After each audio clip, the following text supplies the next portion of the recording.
Bonjour à tous, dans cette vidéo nous allons voir ce qu'est un échantillon d'une loi de probabilité.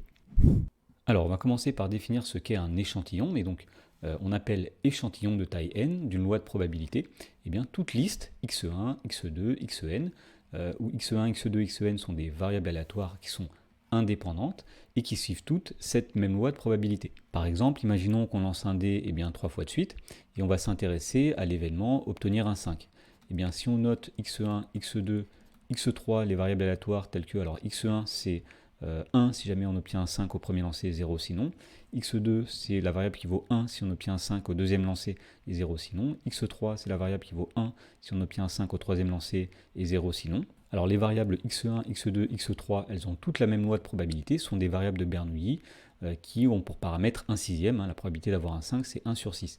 Et bien on dira que la liste x1, x2, x3, et bien c'est un échantillon de taille n de la loi de Bernoulli de paramètre 1 sixième.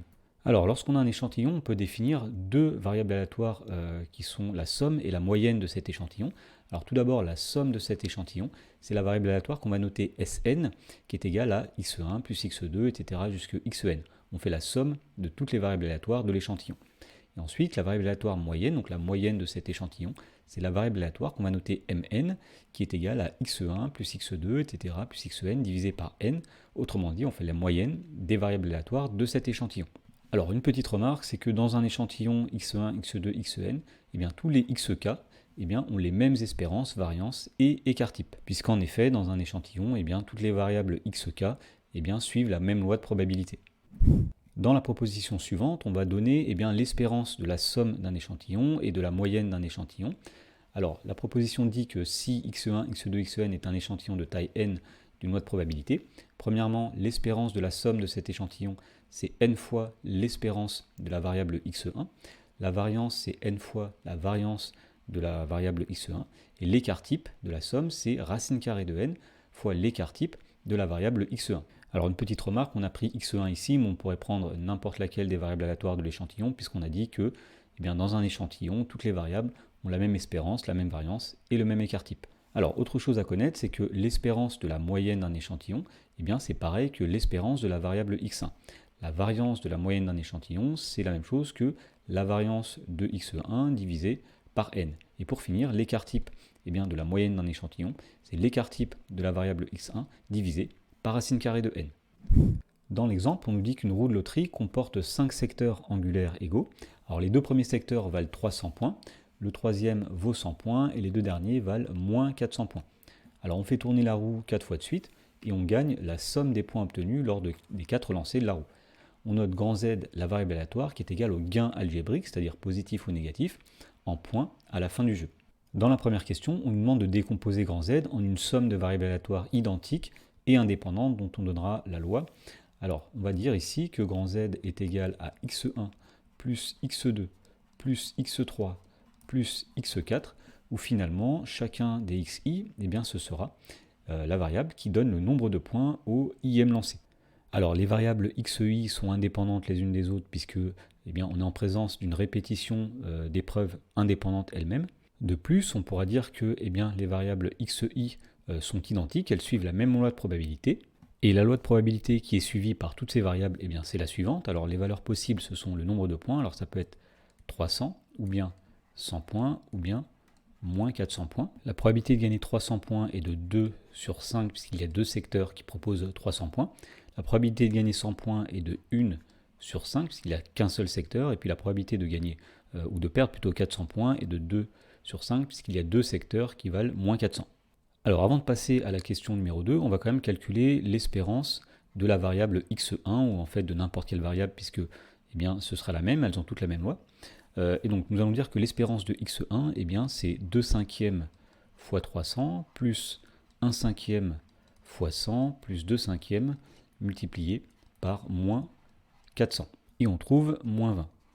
Et on va calculer aussi la variance de la variable x1. Alors pour cela, on va appliquer la formule qui définit la variance d'une variable aléatoire. Nous allons faire ici la probabilité, 2 cinquièmes multiplié par la première valeur 300 moins l'espérance de x1, c'est-à-dire moins 20, le tout au carré.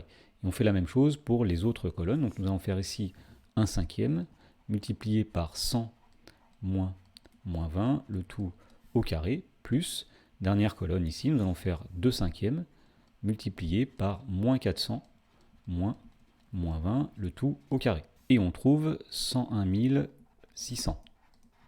Dans la question numéro 2, on nous demande de calculer l'espérance de grand Z, la variance de grand Z et l'écart type de grand Z.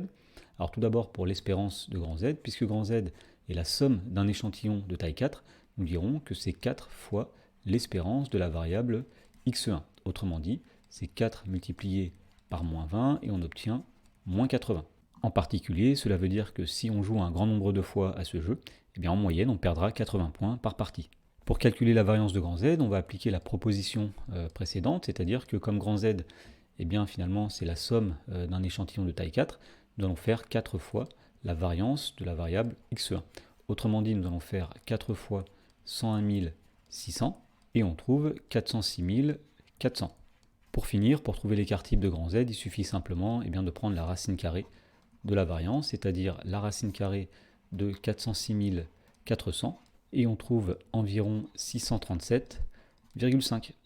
Dans l'exemple suivant, on nous dit qu'une machine produit des joints. La variable aléatoire grand X, qui est un joint pris au hasard, associe son épaisseur, et bien cette variable a pour espérance 2 mm, et pour écart type 0,1 mm.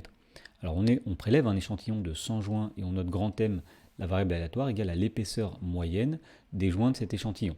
Dans la première question, on nous demande de déterminer l'espérance, la variance et l'écart type de grand M. Alors, puisque grand M, c'est la moyenne d'un échantillon, nous avons vu que l'espérance de grand M, ce sera pareil que l'espérance d'une variable de cet échantillon. Donc ici, on écrira espérance de x1 ou tout simplement espérance de x. Alors d'après l'énoncé, on sait que cette espérance est de 2 mm, donc l'espérance de la moyenne est de 2 mm elle-même. Maintenant, pour la variance, on va dire que la variance de la variable grand M, ce sera la variance de x1 divisé par la taille de l'échantillon. Alors a priori, il y a 100 joints dans l'échantillon, donc on va faire la variance de x1 divisé par 100. Alors la variance, on ne l'a pas dans l'énoncé, on a l'écart type. L'écart type, finalement, c'est la racine carrée de la variance, donc la variance, c'est le carré de l'écart type. Donc nous dirons que c'est 0,1 l'écart type au carré divisé par 100, et on trouve 0,0001.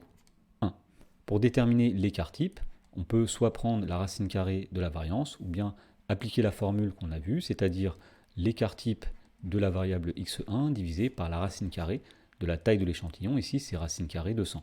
Autrement dit, nous allons avoir ici 0,1 divisé par 10, c'est-à-dire 0,01 mm. Dans la question numéro 2, on nous dit de calculer à nouveau ces indicateurs si l'échantillon tiré, cette fois-ci de taille 500, c'est-à-dire n égale 500. Alors tout d'abord, l'espérance de la variable moyenne, ça ne changerait pas puisque c'est toujours égal à l'espérance de x1, donc elle vaudrait toujours 2 mm. Maintenant, pour la variance de la variable moyenne, nous dirons que c'est la variance de la variable x1 divisée par 500. Autrement dit, ce serait donc la variance de x1, on a dit que c'était 0,1 au carré, divisé par 500, et on trouve ici 0,00002. Et pour obtenir l'écart type, nous ferons ici l'écart type de la variable x1 divisé par racine carrée de 500. Autrement dit, on aurait 0,1 divisé par racine carrée de 500, et on trouverait environ 0,0045 mm.